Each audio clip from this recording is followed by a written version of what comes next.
All right, this is a video on Algebra 2 IXL Skills J6, J8, and J11, which are all things quadratic. These are the three main quadratic equation skills. Again, we did all of these first semester, and quadratics and solving quadratics is one of the most important things you can learn. So we have three methods we are looking at. Skill J6 is solving using square roots.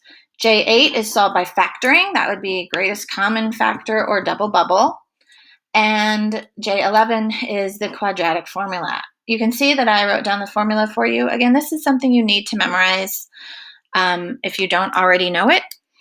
It works really well to Pop Goes the Weasel, so I encourage you to sing it, which I'll give you a demo of, but I encourage you to sing it until you have it memorized and, practice every day. So here it goes. X equals the opposite of b plus or minus the square root of b squared minus 4ac all over 2a. All right, the quadratic formula only works when you have a quadratic equation set equal to 0. If it's not set equal to 0, you cannot use this formula. The nice thing about this formula is that it works all the time. So technically, you could solve all of these just using the quadratic formula, and that's fine. The problem is lots of people make mistakes. It's not always the easiest method, and it's hard to simplify. So I'm going to take you through and recall all of these other methods that we've talked about before we get to the quadratic formula. All right, example 1. Again, you will need some sort of paper. Absolutely, you have to show work to do these skills. You cannot do them in your head. So whether or not you're using your little homemade whiteboard and a dry erase marker, or whether you're just using handy dandy paper, is your choice. Example 1, solve the quadratic equation using the method indicated. So we want to use the square root method. And the square root method says you want to isolate whatever is being squared. So we want to isolate this variable that is being squared. And to do that, I need to get rid of this other stuff. So we're going to start by subtracting 81. So we have 3w squared equals 0 minus 81 is negative 81. I'm going to go ahead and divide both sides by 3. And so I have w squared equals negative, let's see, 3 goes into 8 2 times, that's 6, so there's 2 left over, and then 3 goes into 21 7 times, so we get 27. All right, now, since it's isolated, then we can actually take a square root of both sides.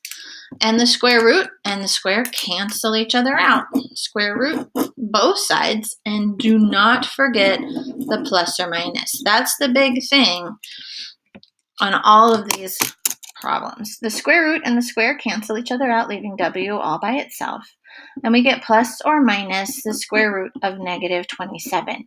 Now, here is your big thing. You must simplify. And this is where IXL is very tricky. You have to simplify all your radicals. So you need to look, can I take out any perfect squares? So we're going to break this apart. And the first thing that we want to remember is that the square root of negative 1, if you have a negative under your radical, it's always that I. I gets to escape. That's the imaginary. We cannot take the square root of a negative number. We don't get anything real. We get something imaginary, which we call I. So first, I know that because there's that negative under the radical, I know a little I is going to escape. I'm not going to forget my plus or minus here either. And then I also want to break apart the 27, and we want to look for perfect squares. Well, what are perfect squares? Well, perfect squares are like 1 times 1 is 1, 2 times 2 is 4, 3 times 3 is 9, 4 times 4 is 16, 5 times 5 is 25, and 36, and 49. All right, so those are all the perfect squares. And so I have a perfect square in 27. 27 is 9 times 3. And so we can think about simplifying this because I know what the square root of 9 is. The square root of 9 is 3. So a 3 gets to escape, and that radical 3 stays under the radical because that 3 is not a perfect square. This is kind of weird. I would usually write it 3 and then the I and then radical 3. I believe in IXL, it's going to say W equals, and then you have a fill in the blank, and then W equals, and you have another fill in the blank box. So you would have to type 3I and then radical 3, and negative 3I and radical 3 in your answer fields. There is a little icon button on IXL that you'll see, but if you have a keyboard, you can just type the letter I and it recognizes it. Don't forget the plus or minus. Let's try another one. Using the square root method, again, our job is to isolate the thing that is being squared. So to get rid of the 98, we have to divide. So I have s squared equals, I don't know what that is, but guess what? You have a calculator. We can type in negative 72 divided by 98, and we get crazy decimal. So math bracket, ladies and gentlemen, convert to a fraction. This reduced by 2, if you wanted to, divide top and bottom by 2, it turns out to be negative 36 over 49, which is kind of nice. Now we can take a square root of both sides. Don't forget the plus or minus. The square root and the square cancel out, leaving just the s and our plus or minus. Now over here we have a quotient, a little bit tricky. So going back, when you have a giant quotient, then we have some radical properties that say you can break it up. And so we could have the square root of negative 36 over the square root of 49. So that giant radical is really just the square root of the top over the square root of the bottom. Well, the square root of negative 1 comes out as an I, and the square root of 36 is 6. And if you didn't know, you could do that on your calculator too. If it's nice, you could just type in 36 and you can see the square root. There you go. The square root of 36 is 6. And then the square root of 49 is 7. And again, if you weren't sure if it was a nice one, you can just type it in and test it out. See if it goes evenly. All right, so these are our two answers. And so again, if you were in IXL, you would have S equals and a fill in the blank and another S equals and fill in the blank. And so I think I would type in 6I divided by 7 and negative 6I divided by 7. You definitely want to make sure that the I is on top. If you wanted to, you could, I believe you could also say 6/7 as a fraction. So that's in parentheses and then times I. But that's a little bit, I think, weirder. Just keep your I in the numerator. That's what I would suggest. All right. But that's okay. You definitely don't want to do 6 over 7I. That is a big fat no-no. That definitely says that I is in the denominator, so that's not right. All right, let's try a couple more here. This is definitely a longer video. Last one here I wanted to do, this one's going to require another skill that has been a long time since we've talked about. So again, we want the square root method again, so we need to isolate that whatever is being squared. So the first thing I want to do is move the 2, and then we'll get rid of the 100. So we're going to add 2. And to get rid of the 100, we can divide. So we have b squared equals. Now you'll notice this negative looks like it's in the denominator. But technically it doesn't matter. 2 over negative 100 is the same as negative 2 over 100, or is also the same as negative out in front and 2 over 100. They all look different, but they all mean the same thing. There's one negative. So whether it's on the bottom out in front or on top isn't going to matter. So I'm just going to go ahead and put it, I usually like my negatives with the top. So we're going to go ahead and do that. -2/100. Could be out in front as well. Then I can take my square root, because that's the method we're using. Don't forget your plus or minus. The square root and the square cancel out. And again, this is a fraction and it reduces. So reduce first. Always, always. If you can reduce your fractions. So this divides by 2 on top and bottom. So that's going to be the square root of -1/50. Always, always reduce those fractions. And then this is the square root of a quotient. So we can break that radical up. It's going to be the square root of the top over the square root of the bottom. Well, let's talk about this. What is the square root of -1? That's right. It is just I on top. The bottom we can simplify. Remember, we're looking for perfect squares. And 50 is 25 times 2. 25 is a wonderful perfect square. What's the square root of 25? 5. So if 5 escapes, radical 2 has to stay in the denominator. Now, this is a great answer, except IXL is not going to accept it. So you had to simplify your radical. We're not allowed to have radicals in the denominator. You need to rationalize. So this is where I wanted to remind you how to do this. The 5 is totally fine. 5 in the denominator is totally okay. We cannot have the radical 2. So to rationalize, we're allowed to multiply top and bottom by the same thing. And whatever is in the radical, that's the issue. So I'm going to multiply top and bottom by radical 2. That's going to give me plus or minus. In my numerator, I have I times radical 2. I times radical 2.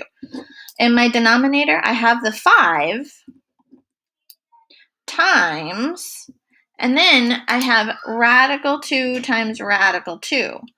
Radical 2 times radical 2 is radical 4. But of course, the square root of 4 is really just 2. So that becomes 5 times 2, which is 10. So we have plus or minus I radical 2 over 10. And this is a wonderful answer. Now, a lot of students are going to miss this, where they might think, hey, can I reduce the 2 and the 10? No, you cannot reduce those. This is a regular old 10. This is a totally radical 2, and they do not mix. They're in totally different cliques. Oh, that rhymed. That was awesome. Okay, so you just leave it. This is a great answer. And so in your answer fields in IXL, I think I would write I radical 2 divided by 10. You do have a fraction button in IXL, so you could use that fraction button so that you could see what's in the numerator and what's in the denominator really clearly. And then you have negative I radical 2 over 10. So however, either way you type that in, you can use the / on your keyboard. Or if you use the fraction button, then you should see it really clearly. All right, that is the square root method. Lots in there. So remember, you do have to reduce fractions. You do have to simplify radicals, and you will have to rationalize. Take your time. Let's talk about factoring. Factoring has 2 methods. That's the greatest common factor, or is double bubbling, or both. So we want to make sure that we pay attention to both things. And again, I's are possible imaginaries. Let's see what happens here. First of all, it's a really good method to be set equal to 0 if we're trying to factor. And you'll notice the difference between the square root method and factoring. We have terms and they both have u's in them. Where all of these square root method ones, it was just a variable squared. You didn't have any other like v's. And on the other pages, you can see it was just something squared. There isn't a w here. S squared, there isn't an s here. So you didn't have any other variables. It was just that variable squared.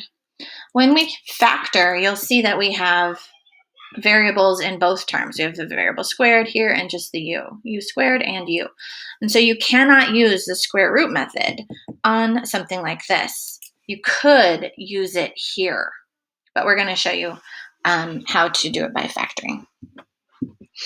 All right, so when I look, you'll notice we have two terms and they both have a u in there. So this has a GCF, it has a u.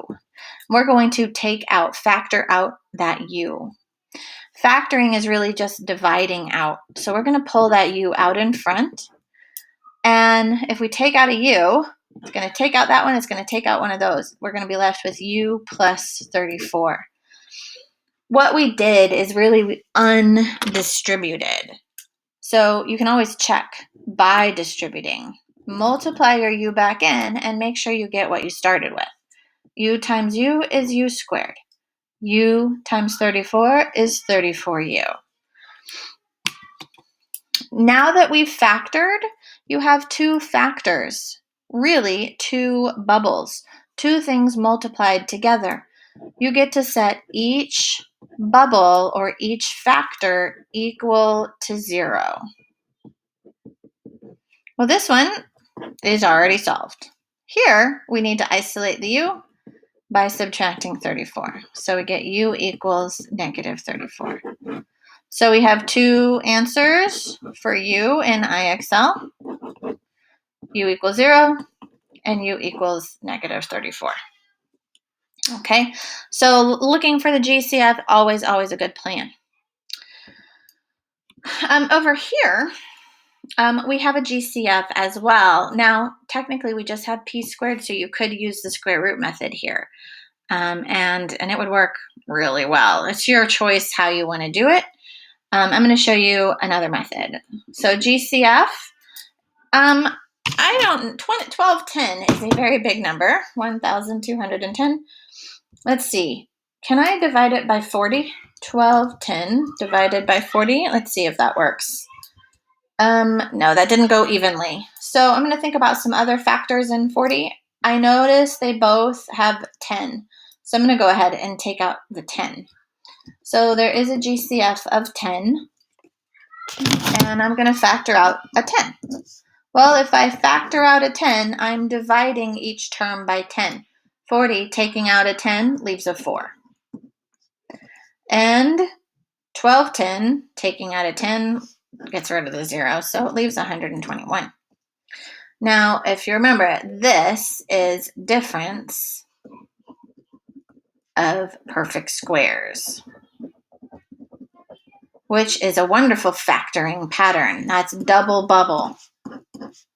So on this particular one, this method works really well. If it were me doing this math, I probably would have used the square root method. It just would work more easily, probably. So we ask ourselves, what times what is 4p squared? 2p and 2p gives us 4p squared. And then last times last has to be negative 121. Well, what times what is negative 121? Positive 11 and negative 11. Those are both perfect squares. So we can factor very easily. Then we get to set each factor equal to 0. And you can see there's actually 3 factors here. I can try to set 10 equal to 0, but does 10 equal 0? No, never. It can't. 10 is 10. 0 is 0. They can't equal each other. But we can set 2p plus 11 equal to 0 and 2p minus 11 equal to 0. And then isolate p. So I'm going to subtract 11 and divide by 2. So p equals negative 11 halves. And over here, we would add 11 and divide by 2. 11 divided by 2. So these would be your two values for p that you could plug into IXL.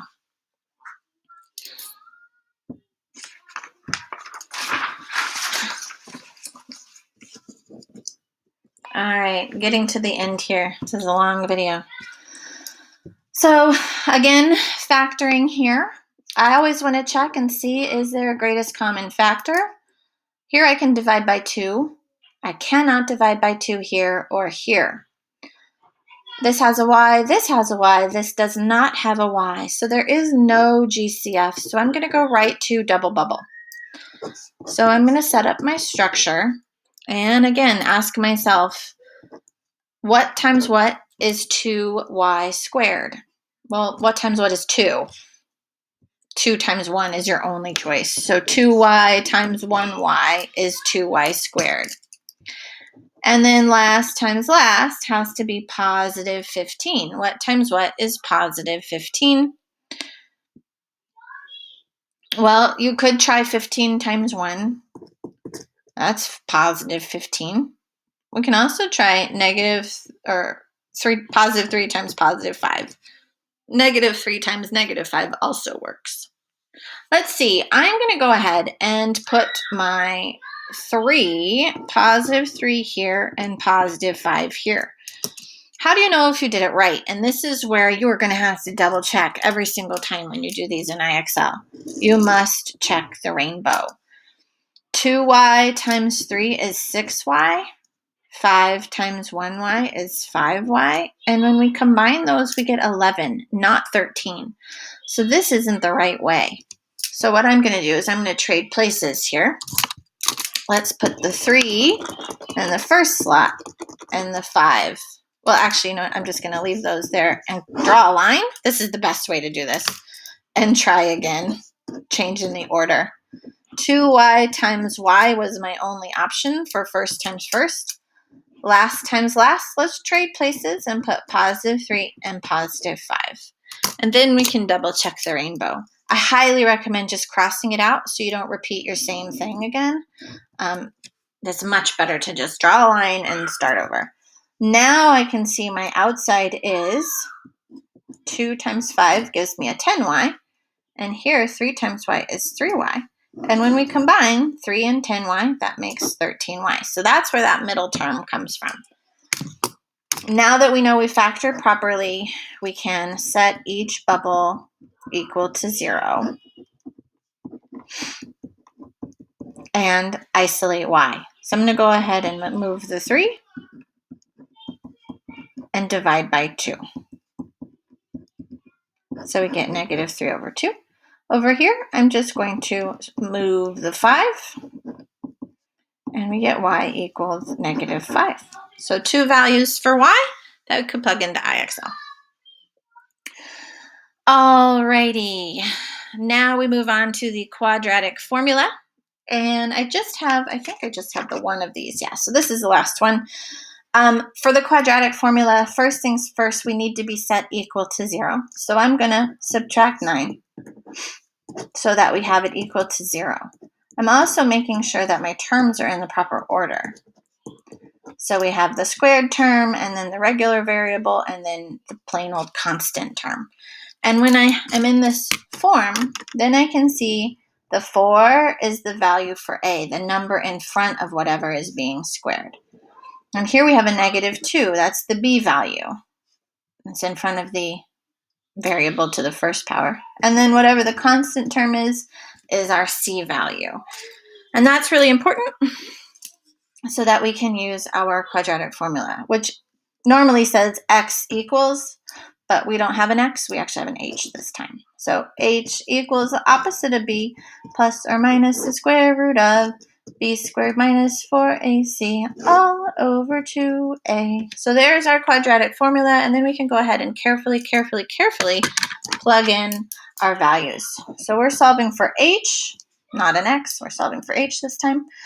This says, and this is really important, the opposite of b. So here our b value is negative 2. We want the opposite of our b value. The opposite would be positive 2. Plus or minus the square root of.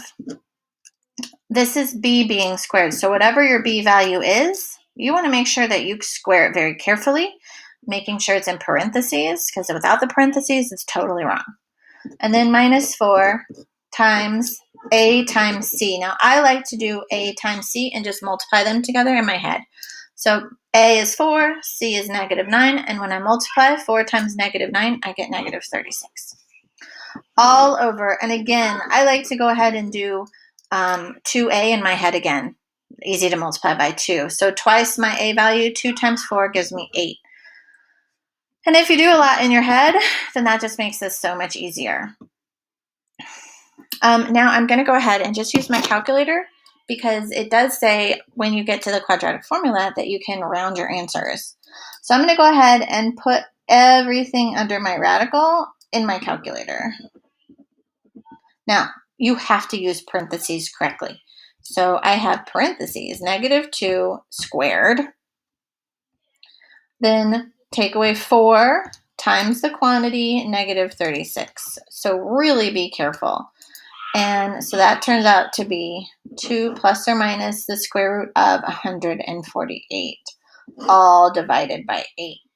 And so what I'm going to do then is I'm going to put this in my calculator, because I can round to the nearest hundredths. That's 2 decimal places. I can just plug this in my calculator very, very carefully. I want to make sure that I put parentheses around my numerator. And I'm going to go ahead this first time. I'm going to take the plus sign. So I'm going to do 2 plus the square root of 148. And you'll notice I put parentheses around that. That's my numerator. And then I can divide by 8. And so one of my answers is 1.77. That's rounded to the nearest hundredth.